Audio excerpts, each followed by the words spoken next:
Hey guys, I'm coming to you from my office. As you can see, it's quite empty at this point of time. We're scheduled to start work again from the office from next week, and I came in just to be able to check on some safety arrangements and got me thinking about how life has changed for all of us as people, as entrepreneurs, since the COVID outbreak.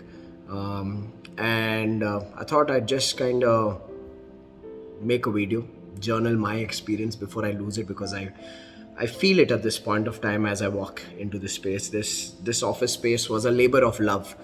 We moved in here a couple of years ago, and we made sure that every wall here says a story. And when we had to shut the office temporarily for the safety of everybody on our team, it was not a really good experience as an entrepreneur, because my business is built on the culture we have as a team, the connection we have, the care we have, and with everybody working from home. Somewhere I felt that the connection was getting lost. There was no boundary, and I'm sure a lot of you as entrepreneurs who work from home would have experienced that during this time there has been no boundary of when work ends and when personal life starts again, because you are in the same space doing your housework, doing your office work. So for me, I would say that these last few months, I'd be a liar if I said that they were not challenging. They were pretty challenging. They were emotionally challenging at times, mentally challenging at times, and physically challenging as well at times. And I just wanted to put out some reflections. And if you relate to something, I hope this video is of value to you. When the COVID outbreak happened and when the lockdown happened, it was not a pretty start for me, because I just lost my mentor, my spiritual guide, Talreja, in a fire accident in March. And in fact, we've completed her last rites, and the next immediate day was the Janta curfew. And I came back from Mumbai to Bangalore, and we thought this was going to be a temporary phase, 2 weeks, a month maximum. I had a few business space programs scheduled in April in Delhi and in Mumbai. We moved them. The participants were very understanding, because everybody knew it was for the safety of all. And through that process, started doing a lot of online stuff, which I have stayed away from for the last 4 to 5 years of me doing what I do. And then adapted to online, enjoyed the initial journey of doing stuff online, because it felt like you were able to reach people in cities which I would never ever go and do programs in. So I enjoyed that process. So I would say April and May was the honeymoon period of the lockdown, where it was more about reaching more people, making a difference to more people's lives, making yourself more available and accessible to more people. So I really enjoyed that process through April and May. It was actually June where things got a little challenging. The entire thing of just being in one place, constrained to the four walls of your home, and financially, like any business, we come with a pretty heavy payroll. So financially, to be able to sustain, because one of the commitments we have as entrepreneurs, me, Karan, Bhakti, Pranav, all four of us across two companies here, is that we are very clear. We don't want to let go of anybody or fire any person, because we want to cut costs. Now, when you take a stand like that as an entrepreneur, your responsibilities grow.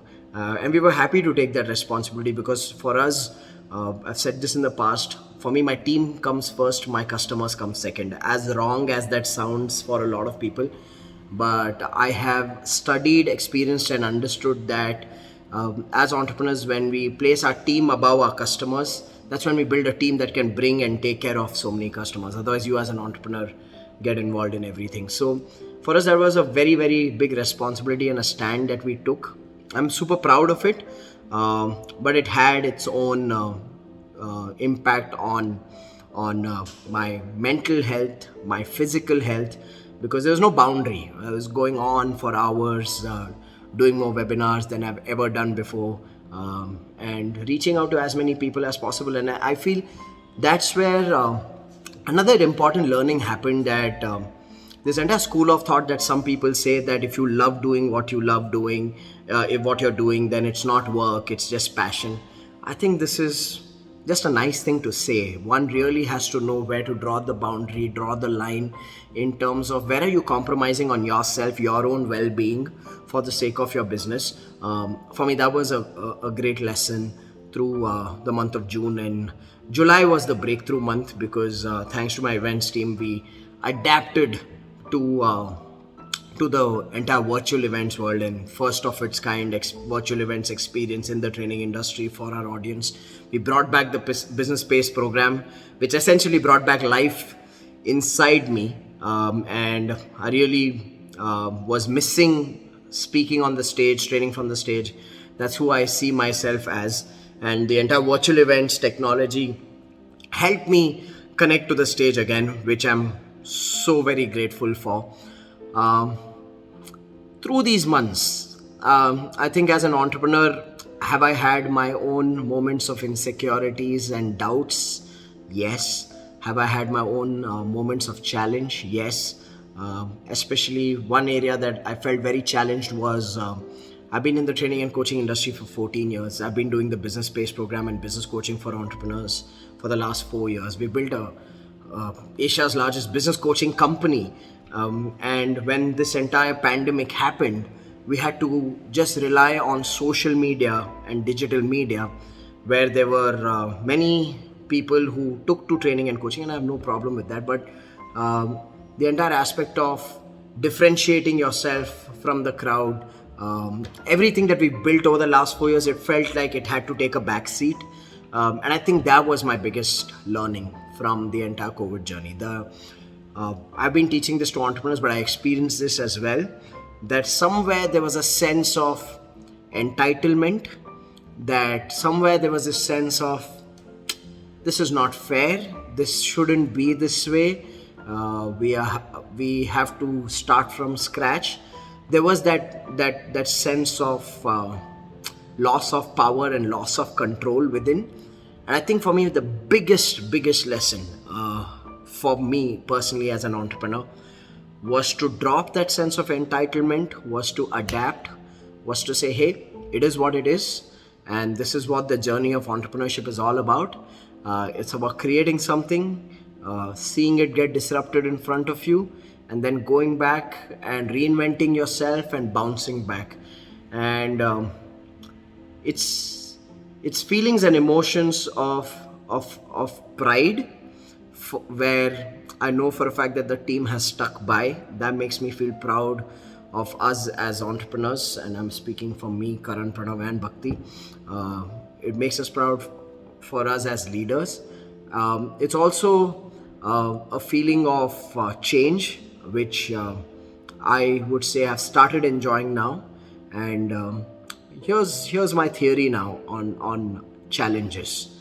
I truly believe that your best times come after a challenge, and blessed are those who face challenges, and even more blessed are those who are conscious that a challenge is a moment of change.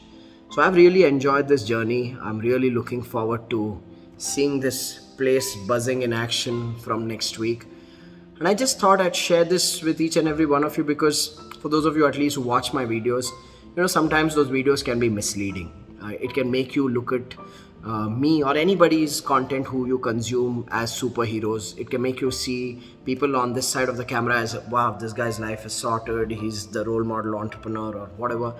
I want you to know, no matter whose content you're consuming, no matter who inspires you, they have their own set of challenges. And my endeavor, every time I create content and put out content, is to be as real about my emotions, feelings, my journey, and not just create this picture that everything is rosy and everything is hunky-dory, because it is never for anyone. So I hope you found value in this one as well, and you found some point of connection, some point of learning through this conversation with me.